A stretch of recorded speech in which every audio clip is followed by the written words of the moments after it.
Today's video is on a problem that I encountered at one of the complexes that I work at.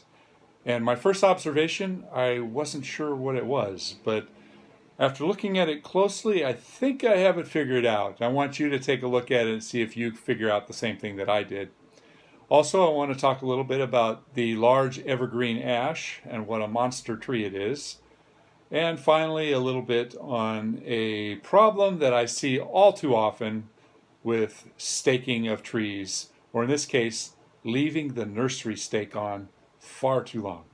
So I hope you enjoyed today's video, and please subscribe.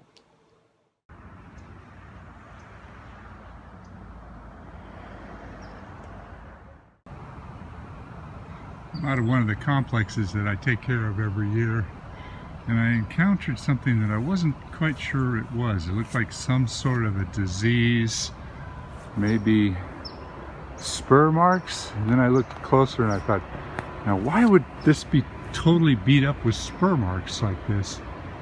And I looked around the tree and there was no other evidence of this anomaly anywhere except for on one side. And I'm trying to figure this out. Okay, so here's your chance. What's your guess? What do you think is wrong with this tree? Think hard. Now let's look real close.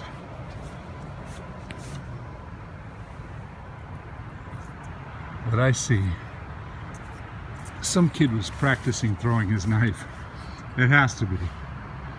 Just over and over and over in the same area, and all of the shots are where the blade hits straight up and down. What else could it be? So keep an open mind when you're looking at trees and looking for problems, and sometimes it's not a disease or decay or even insect related. Sometimes it's caused by people being silly.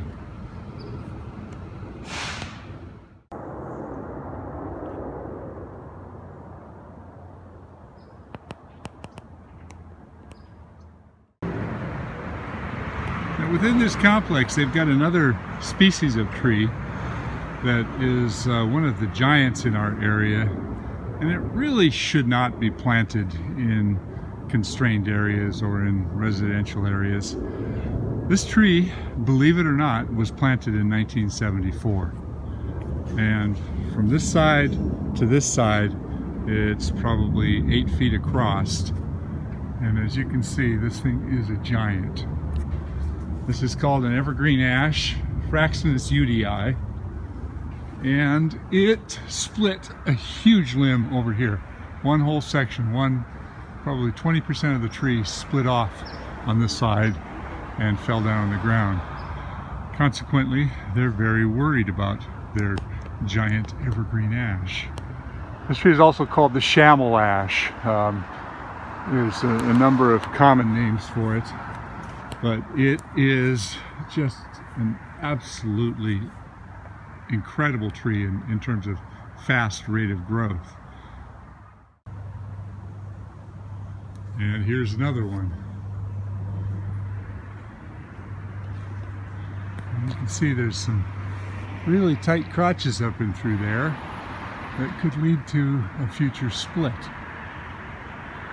So we prune these trees out every year, but pretty much all we're doing is taking off the branches that are going out over the buildings and a little bit of the end weight, because the last thing you want to do is reduce something like this overall, because then it just creates a massive sucker tree. And there's another big one way over there. Let's go check that one out. You know, at one point they had dozens of Monterey pines, and they're just down to a few of them. The Monterey pine is very, very sensitive tree to insect attack.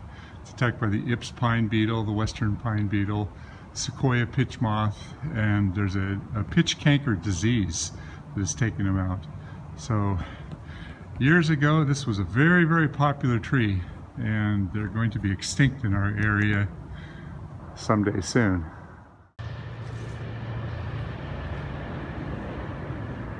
Look at the size of this thing. It's hard to imagine that this tree is less than 50 years old. But it is.